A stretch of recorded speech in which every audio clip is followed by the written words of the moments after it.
Good, happy Tuesday evening, January 26th, 2021. I'm Riley King, and welcome to this Tuesday evening edition of the Riley King Newscast, right here on the Riley King Network. We have a lot of news to get to this Tuesday evening, so let's begin. First up, we're going to begin with your COVID-19 updates. COVID-19 in New Hampshire, what you need to know. Let's take a look at that right now.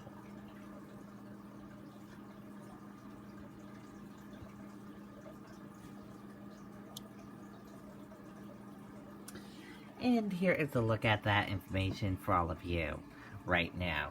There are 63,172 number of people in New Hampshire have tested positive for COVID-19. 25,386,596 number of people in the United States have tested positive. 994 number of deaths from COVID-19 in New Hampshire. 213 current number of hospitalizations for COVID-19 in New Hampshire. And 423,653 number of deaths from COVID-19 in the United States. Now let's take a look at this map of New Hampshire where current cases of COVID-19 are. Manchester, 541. Let's take a look at this map of New Hampshire where total cases of COVID-19 are. Manchester, 8,507. And now let's take a look at these three charts here. Let's start with the first chart here. New cases each day in New Hampshire. In the purple, daily new positive COVID-19 cases. Orange, new hospitalization. And red, deaths. And let's take a look at this chart here. Current cases in the purple, total current COVID-19 cases. Orange, current hospitalization. Let's take a look at this chart here. Total cases in the purple, total positive COVID-19 cases. Orange, total hospitalization. Red, deaths. And blue, recovered. Let's take a look at this chart here. Positive PCR test rate, positive PCR and antigen test rate, and daily PCR test. Let's take a look at this chart here. Age group cases and female and male cases. And let's take a look at this chart here. Infections, hospitalizations, and deaths. And let's take a look at this chart here. Deaths, percent of New Hampshire population, race/ethnicity of cases, and hospitalizations. And a reminder, common symptoms: fever, lack of smell, cough, chills, difficult breathing, nausea, vomiting, and diarrhea. How it spreads, and prevention tips. And be sure to stay with the Riley King Network for the latest of your COVID-19 information. Ooh. No new outbreaks reported at New Hampshire long-term care facilities.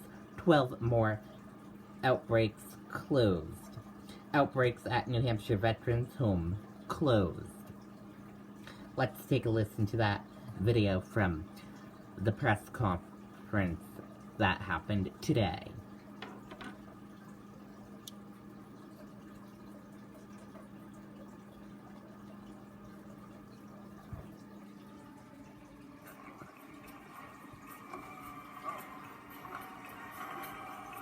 With the Bank of America Cash Rewards credit card, Preferred Rewards members can earn up to 5.25% cash back on online shopping, making the essentials even more rewarding. Good afternoon. I'm going to do an outbreak update today, and continuing with the positive news and the positive trends that we're seeing in our COVID cases right now. So today we are announcing that we're closing 12 outbreaks, including, which I'm very pleased to announce, that we are closing the New Hampshire Veterans Home outbreak effective 1/26. So we're very happy that that's closed. In addition to the Veterans Home, we are closing Clipper Home, Golden View, Greystone Farm, Hanover Terrace, Harris Hill, Merrimack County Jail, Nashua Crossings Benchmark, Pines of Newmarket, Rivermead, Rockingham County Nursing Home, and SPU at the New Hampshire Department of Corrections. And even better news is that I'm not opening any outbreaks today. So we're closing 12 and we're not opening any. So definitely a positive trend that we've been looking for over the last several weeks. Thank you. Okay, and there you go on that video and that report. Good news there.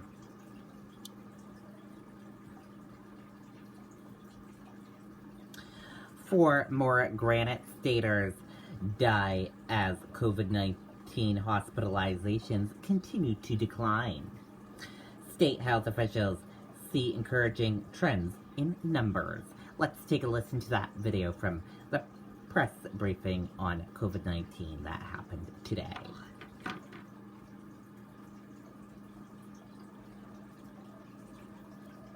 Right now, join Planet Fitness for no enrollment and make your move in our clean and spacious clubs. Join today for no enrollment, $10 a month, no commitment. Deal ends January 27th.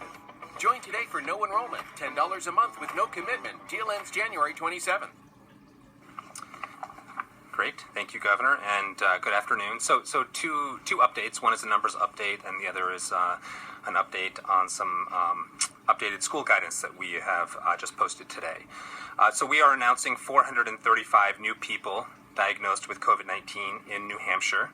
188 of these are people that tested positive with a PCR-based test, and 247 tested positive through antigen testing. The number of active infections in our state is at 5,430, and this is now down below 6,000 compared to last week, so showing an improvement in those numbers. The test positivity rate is also showing a promising downward trend. Over the last 7 days, the test positivity rate, again, this is for antigen and PCR tests combined, is at 6.1%, which continues to show a decrease. And hospitalizations also are going down. 213 people statewide currently are hospitalized with COVID-19. Unfortunately, we have 4 new deaths to report today, bringing the total number of people that have died during this pandemic to 994 in New Hampshire.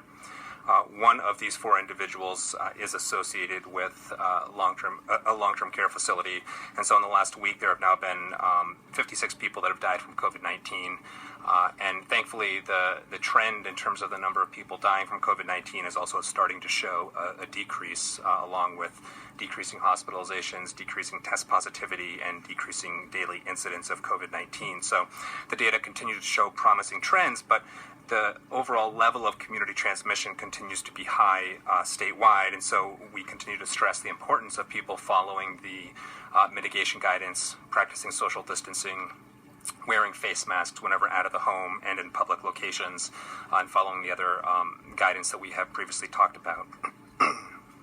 The other thing I want to update you all quickly on is that we have updated some of our K through 12 school guidance on instructional models, learning models during the pandemic. So throughout the last number of months, we have continued to have weekly calls with our school partners every Wednesday afternoon to help address questions and concerns and help schools work through issues around operation of schools during the pandemic and how to implement appropriately mitigation measures in schools. And so we have continued to encourage as much in-person learning as possible, and have found that even with very high levels of community transmission statewide, K through 12 schools have largely been able to operate very safely. And this certainly has been a challenge, and is in large part due to all of the hard work that has been put in on the ground, so to speak, in different schools, school districts, school communities, to make schools as safe as possible. And while there have been hundreds of potential introductions of COVID-19 into schools, there has been very limited actual in-school transmission. And so, yes, we have had clusters in schools. The vast majority of these clusters have been small and limited. There have been no larger outbreaks of COVID-19 in school settings and limited in-school transmission. And so that's part of the purpose for updating some of the guidance. We also want to always make our guidance science-based whenever possible. And so there are several new studies that have come out in the last couple of weeks, 2 to 3 weeks. In fact, 4 new studies that, similarly to New Hampshire's experience, have shown that K through 12 schools are low risk for spreading COVID-19, and so we're trying to highlight some of the science and the emerging evidence in the updated guidance. And these are issues we continue to talk about and work with schools on a weekly basis. We continue to stress the mitigation measures be implemented in schools, including face mask use wherever possible, And the updated guidance is meant to be a reflection of the ongoing recommendations and work that we have done with schools around making schools a safe place to offer in-person learning and to mitigate the spread of COVID-19. Okay, and there you go on that video and that report.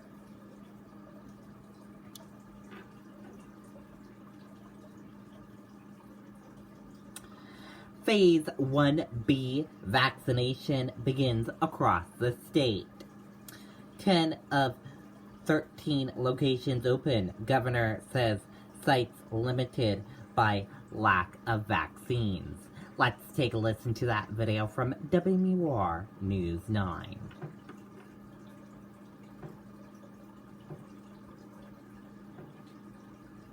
Vaccine.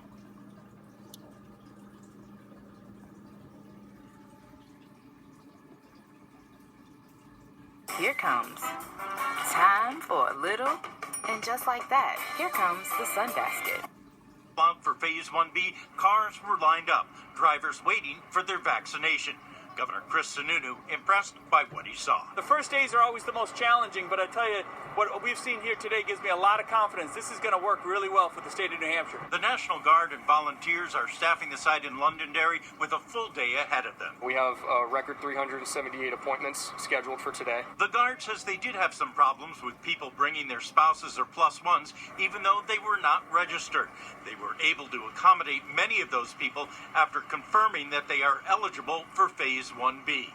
In order to make sure things flowed as smoothly as possible, the Guard coordinated with other state agencies. We've also done some analysis with the DOT engineers, traffic flow engineers, through our partners at BHHS. Once people are vaccinated, they still have to wait 15 minutes. They're being watched in case there's any sort of adverse reaction. And there are doctors on site just in case.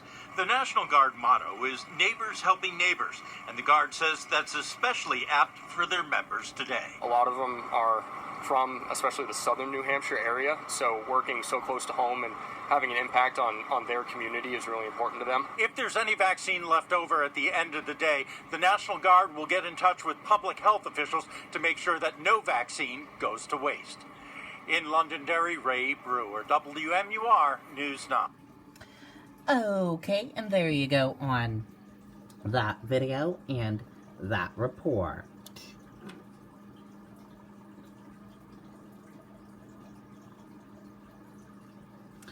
DHHS clarifies COVID-19 vaccine eligibility rules regarding New Hampshire residents. People with second home in New Hampshire not eligible for the vaccine in New Hampshire, officials say. Let's take a listen to that video from WMUR News 9.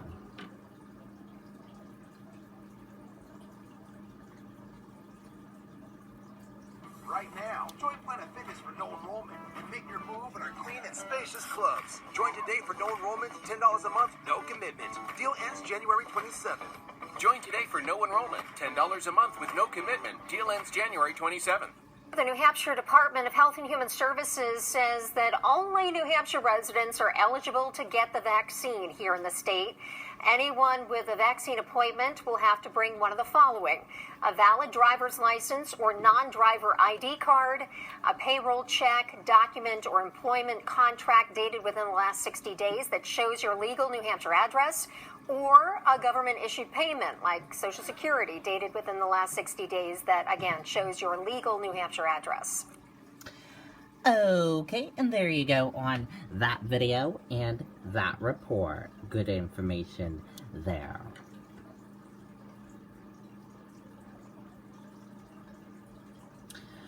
Right to work bill debated during long hearing.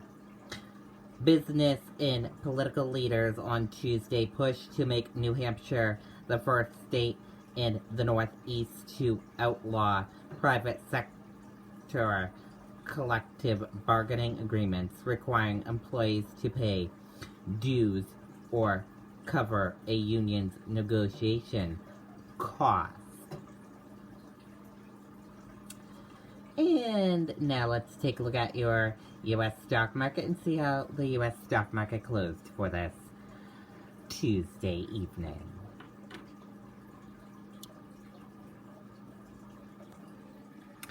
And here's a look at that U.S. stock market for all of you for this Tuesday evening. Your Dow Jones Industrial Average closed in the red, went down. Your Nasdaq closed in the red, went down. S&P 500 closed in the red, went down. Gold closed in the red, went down. Oil closed in the green, went up. U.S. 10-year closed flat. Euro/USD closed in the green and went up. And VX closed in the red and went down.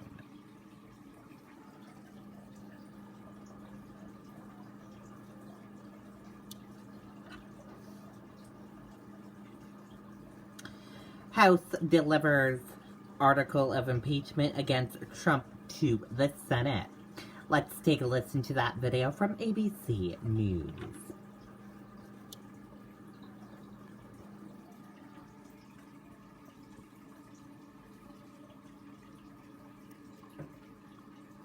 And we begin with the second impeachment trial of President Trump.